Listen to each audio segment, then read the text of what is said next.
अदी हू भाॼई परेशान आहे अदा सालार जे लाइ। अदा सालार जे लाइ हिनमहिल ताईं असां कुझु करे न आहियूं सघिया। नादिर सालार मिल्कियत ख़ातिर पंहिंजे पीउ खे मारे छॾियो, मुंहिंजे बाबा साईं खे मारे छॾी ऐं हाणे हू मूंखे मारणु चाहे थो। सालार ऐं बानो मूंखे ज़हर ॾेई मारण जी कोशिशि कई, पर मूं उहो पाणी कोन पीतो।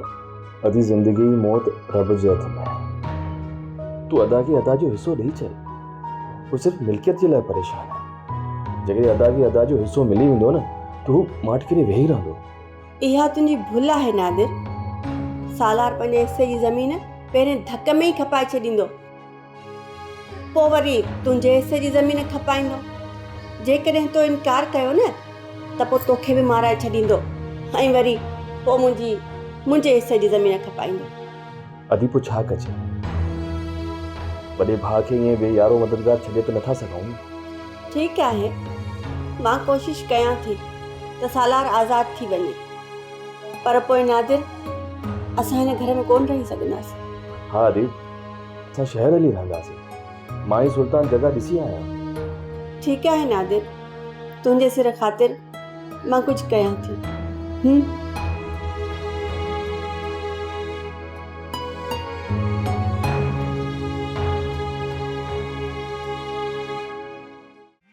कुल जान था मूंखे ख़बर आहे त मां हिन कुहाड़ीअ सां प्लान तूं कोन करे सघंदुसि, हुनजी मुंडी कोन खपे सघंदुसि। असली ॻोठ खे त ख़बर पई न त सालार ख़ान जो सिद्धो ख़ान प्लान त करणु वियो हो। बाबा साईं, ॻोठ वारनि खे ॾेखारण जे लाइ त असां सालार ख़ान सां सचा आहियूं। बाक़ी बाबा पाण जेल कोन वेंदासीं चमचनि जी दुआ सां। अड़े अकुर जान था पाण थाणे ते कोन वेंदासीं, मिड़ई ॻोठ वारनि खे क़दर करे ॾेखारींदासीं, पोइ विचां खिसकी हलियालंदासीं। जी बाबा हे डंडो सही आहे? पर हे तो अधड़ दबे जो छो खयो आहे?